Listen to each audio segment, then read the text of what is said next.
Welcome back, YouTubers, here with another Watchmen figure review. Today, for your pleasure, I will be reviewing Nite Owl. Nite Owl Modern, to be more specific. He is one of my favorites in the series, not least of all because of his detail, but also because his articulation is not nearly as upsetting as Rorschach's, but I'll get to each of those things in their due course. First, I just want to have you guys look at him. He is perfectly balanced. He is one of the few figures in the series that can stand up without his base. He sculpted perfectly except for this little lip in the cape. If you look at movie stills, he matches them flawlessly. There have been a lot of complaints about Nite Owl being so built, because in the comic he was kind of pudgy because he'd been out of commission for a long time, but I really don't mind that. I mean, a pudgy superhero doesn't strike you as very effective. And I know that's supposed to be the whole concept of the comic, but I think it worked for the movie. This was very visually grabbing. It's kind of hard to see the details with this camera, but his armor is done in kind of a scale-like pattern, which also could be called a feather-like pattern, basically because he's modeled after a bird, an owl, actually.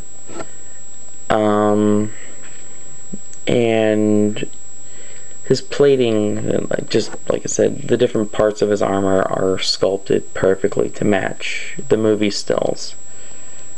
So there's really nothing more I can say about his sculpt other than it's perfect, before I start sounding absolutely ridiculously repetitive.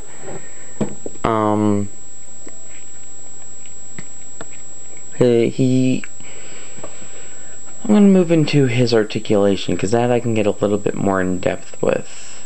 Because of his articulation, he can furnish some more dynamic posing than Rorschach. But here, just a quick overview of what he has. He's got a ball joint on his neck, which allows for a full range of motion for his head, which is pretty awesome.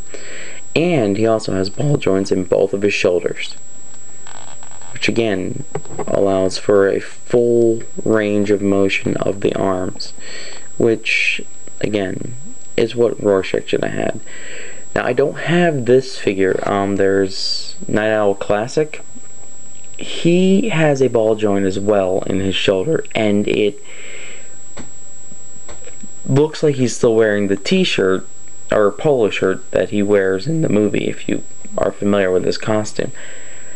And when I saw that on Koopa King 96's video, I was a little annoyed because Rorschach has the same kind of shoulders. They could have done the same kind of joint there, but it's the different sculptors, and the different sculptors take different liberties with the figures.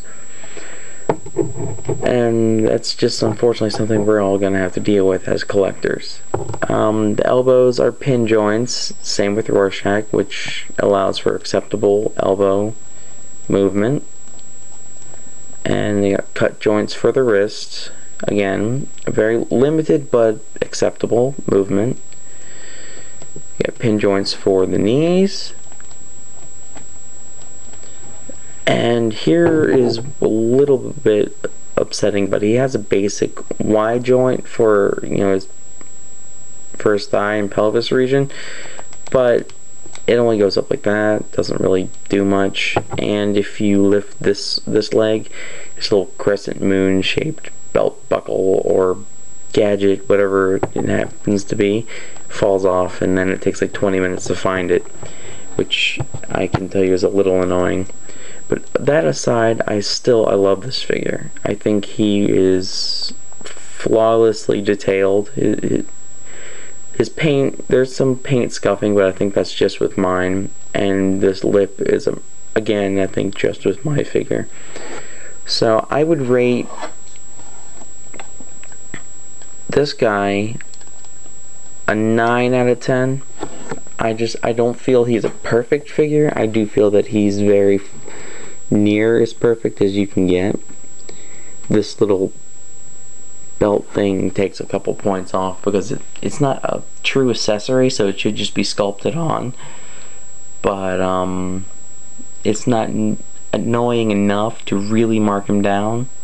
So I'm gonna leave him at a 9 out of 10. And